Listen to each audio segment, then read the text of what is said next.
Many people will not be able to instantly change their behavior pattern, even by watching videos or reading books. Stoicism is primarily a philosophy of action. Seneca once said that wisdom comes partly through learning and partly through exercises.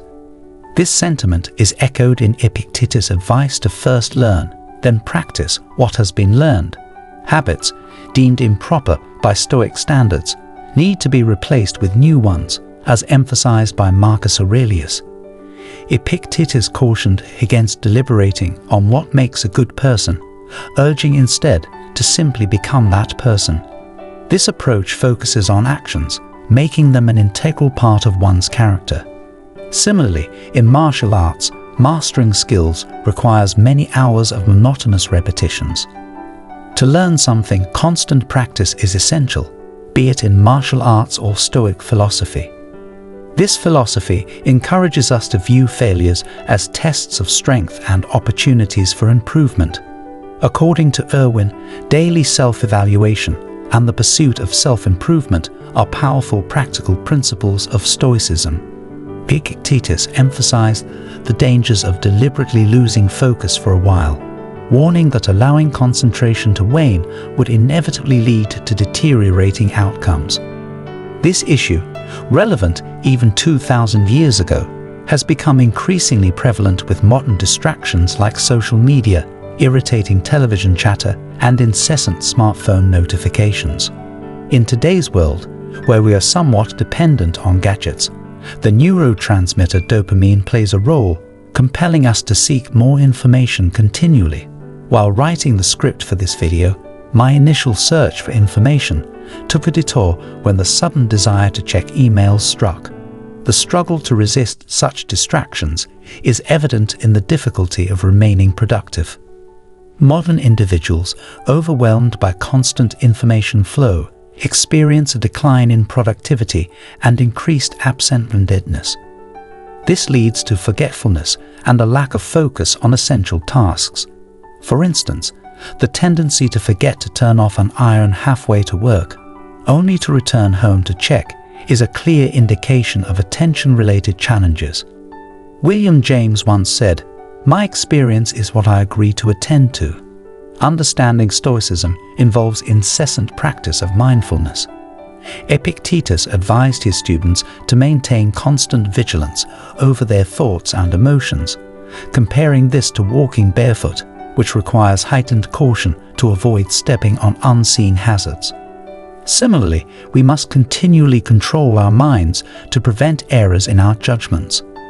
As many of you already know, Stoicism doesn't fundamentally divide all things into two categories: those we cannot influence in any way, such as the opinions and actions of others, our skin color or place of birth, and those fully under our control, such as our perception, actions, and feelings. While we can't influence external events, our attitude towards them is entirely within our power. For instance, when our flight is delayed due to bad weather, we can't control the stimulus, but we can choose our response. Instead of engaging in futile disputes with airline representatives and wasting our nerves, we can philosophically accept the situation, grab a book, and make productive use of our time. In a slight paraphrase, we cannot control the stimulus, but our reaction is under our control. Viktor Frankl pointed out the space between stimulus and response, where we have the freedom to choose our reaction. The quality of this gap directly depends on the quality of our attention. Contrary to the stereotype that Stoics denied all emotions, Seneca wrote in his treatise on anger that we always have an initial, uncontrollable reaction, a passion. Stoics referred to such reactions as first movements. Marcus Aurelius, in his Meditations, recalled how, through willpower, he overcame these spontaneous reactions, understanding their natural occurrence. Epictetus also highlighted that the founders of Stoicism recognized two stages of reacting to events. The first stage involves an involuntary reaction, similar to an animal's response, originating from emotional reflexes affecting our body and clouding our judgment. The second stage occurs when we add our evaluation to these initial spontaneous impressions. At this point, a Stoic response significantly differs from the reaction of most people. Stoics, through attention training, learn to detach from spontaneous anxious thoughts and feelings, preventing them from taking further control. In the cognitive behavioral therapy, this technique is called cognitive distancing. It involves consciously detaching or distancing our thoughts from external reality. For instance, Stoics might say to themselves, "It's not the events that upset us, but our attitudes toward them." This differs from the typical reactions of people to the same external events. If events are frightening or horrifying, regular individuals might start panicking, spiraling various horrors in their minds, and even complaining about their fate. It's noteworthy that these two stages of our reaction strongly resemble the model of the mind described by Nobel laureate Daniel Kahneman. According to it, our brain has two thinking systems. System 1 works automatically, very quickly, without any effort, and doesn't require our attention. It easily detects aggression on a person's face and prepares us for a fight, causing the adrenal glands to release a dose of adrenaline. However, it can't think logically, nor does it get along with statistics and probability. Psychiatrist Steve Peters called System 1 the chimp and System 2 the human.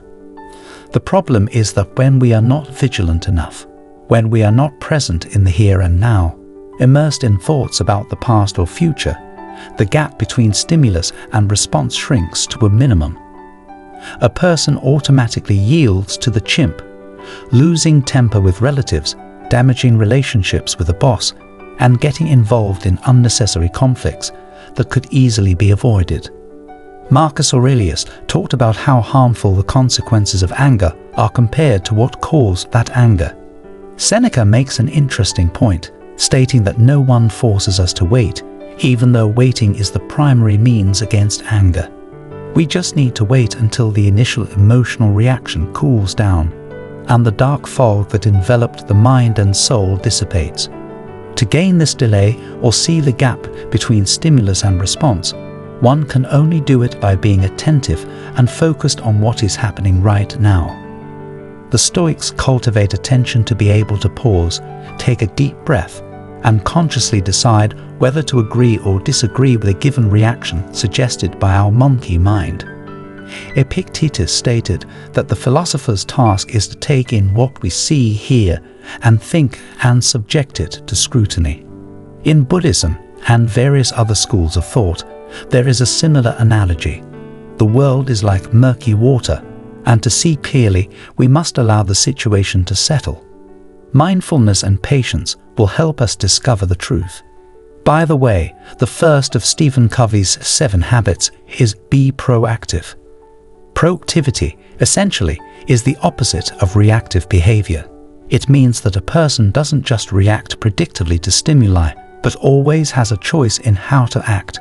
Covey emphasizes that the ability to make the right choices and respond to situations is the foundation of our success. A proactive person may feel irritation and fatigue, but they also recognize the pause between stimulus and response, during which they can make the right decision. For example, instead of impulsively reacting, a proactive mother can understand what triggers a child's tantrum and learn to prevent it. As Epictetus said, we cannot control the actions of others, but we always have the power to choose how we react to them. Of course, this requires effort and the development of the ability to make conscious choices. Many self-help books mention the concept of flow proposed by Mihaly Csikszentmihalyi. He gave it the following definition: the flow state is possible when we dedicate all our attention to the task. Mihaly argued that true happiness lies not in indulging our emotions, but in managing them. We need to overcome society's imposed stereotypes about success and learn to establish our own criteria that are within our control. With enough arguments in favor of why training attention is essential, let's move on to practical recommendations that will help not only preserve our attention, but also develop the ability to concentrate. Let's go.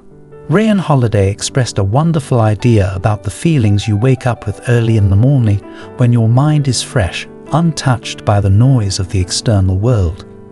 It's that territory you need to defend. Don't allow intruders to disrupt your peace. My crucial rule in the morning: no phone. Instead of checking emails, social media, or messages as soon as I open my eyes, I either go to the gym or for a walk, depending on whether it's a rest day. I leave the phone behind during the workout. I don't think about what I have to do today. I focus solely on the here and now. As Marcus Aurelius said, to find peace, it's enough to push away and erase all sorts of annoying, anxious, or irrelevant thoughts. Upon returning home, I journal. I record my current thoughts and feelings, analyze my yesterday, and remind myself of the people I'll encounter today. I reflect on my mortality, write a list of things I'm grateful for and things I'm not. Then, I practice negative visualization. Seneca noted that observing and examining oneself every day is a very useful practice. It's what makes us better because most people seldom reflect on their lives. While we often think about what we have to do, we rarely reflect on what we've done. Yet it's the past that provides insights into the future. At the beginning or end of each day, Stoics, like Marcus Aurelius, sat down with a journal to review what they did, what they thought, and what could be improved. This kind of introspection, though somewhat obscure, served the purpose of the book, not for public consumption, but for the emperor's personal development. Engaging in static exercises has been and continues to be a kind of implementation for them. Keep a journal, whether it's stored on a computer or in a small notebook. Take time to consciously recall events from the previous day and be honest in your assessments. Notice what made you feel happy or not. Formulate areas you'd like to work on or jot down quotes that resonated with you. Putting effort into recording such thoughts makes it less likely for you to forget them. An additional bonus is that it will be convenient for you to track your progress. After I make this entry, I move on to the most important task of the day. I encountered this advice in the book Deep Work by Cal Newport. After morning rituals, when our minds are clear and energized, tackling the most significant work is the best decision. Following this, you can take a break and attend to less significant matters. By the way, here's another life hack related to the phone. Surely, everyone has an old second phone. Well, there's an excellent way to get rid of intrusive notifications. Delete all unnecessary apps from your primary phone that you use for work or when leaving home. Also, ensure that someone sets up parental controls so that you can't reinstall these apps on the second phone. You can install Instagram, Facebook, or anything else on the second phone. When you return to work, allocate some time to check social media. Many claim they prefer free time over working, finding relaxed leisure more enjoyable. However, research shows that engaging in something requiring concentrated attention brings us much more pleasure than idleness suggests. Studies indicate that we have a greater chance of experiencing a pleasant state of flow or engagement when we are doing something that demands focused attention. The key is to structure your leisure time. Make sure to plan your downtime and include more active pursuits in your schedule. And of course, don't forget about books. Reading is an excellent way to develop attention. After 6 months, you'll notice how many more pages you can read without losing concentration. Seneca once said, "Leisure without study is death and burial alive." Always take a break from work, but never take a break from learning.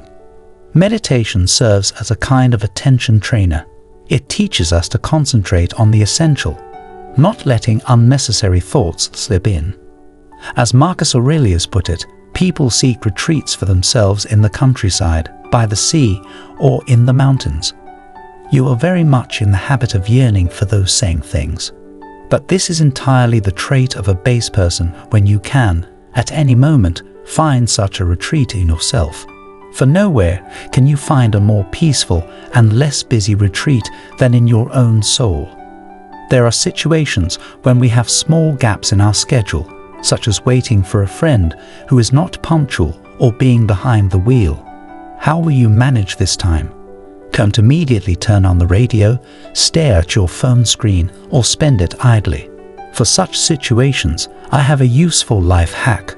Always keep a book in your glove compartment. I have reflections by Marcus Aurelius and letters by Seneca prepared for such occasions.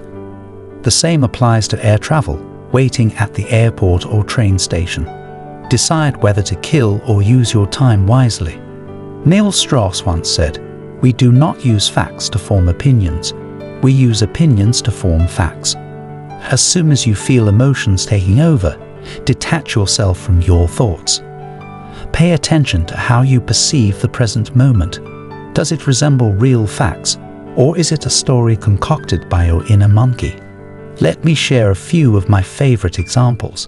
Suppose we are on a plane, not for vacation, but for a business trip, and it's early Monday morning. We're completely exhausted as there is a 4-hour time difference between cities, and we need to make it to the start of the workday. Our heads are pounding, and a crying child is seated in the adjacent chair. How to react to this? Most people wonder why they're so unlucky. I really want to quit this job. Even on this damn plane, I can't relax. These minor miseries seem endless.